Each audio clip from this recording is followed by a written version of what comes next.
We are in a state of climate emergency. We must act to save ourselves and the younger generation.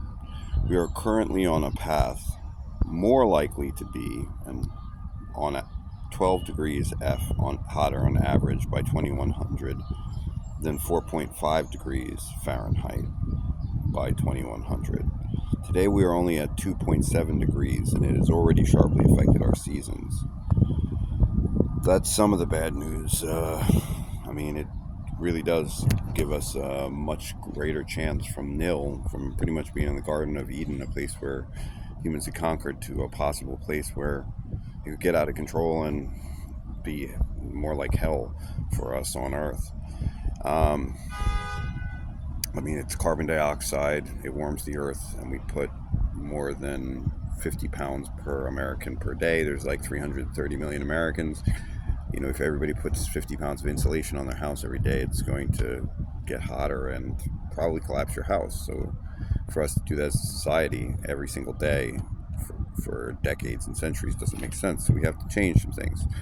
It is fixable just in time, but we really got to buckle down and get a lot of it done. And, that's good news for the economics, actually. The greatest economic explosion in the history of humankind, especially as defined by physics work and people working, and more than enough to lower the cost of care for all and get returns on values to society and art, culture, debate, research, food, waste management, economics, probably with a little bit of understanding for each person as a merit badge for their specializations.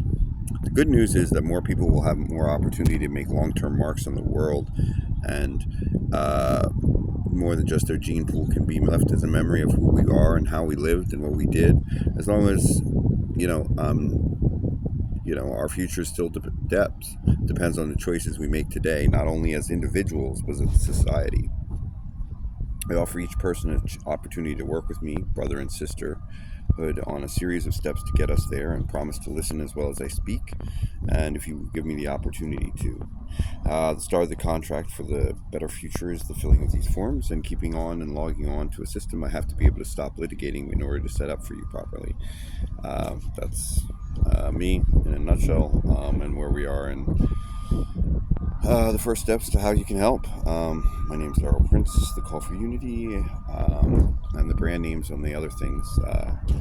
But nucleus and mitochondrion, how we energy and power systems is part of a biological system that we are as people, and how going back and understanding how those systems work inside of ourselves and in all other things gives us a better opportunity to appreciate the miracle and the place that we live in, and find not just life, liberty, and the pursuit of happiness as the American dream that is fulfillable but needs to be structured a little bit more, and doesn't just involve freedoms, also some responsibilities, and everything requires work and good habits developed from birth, and also good habits from Earth especially.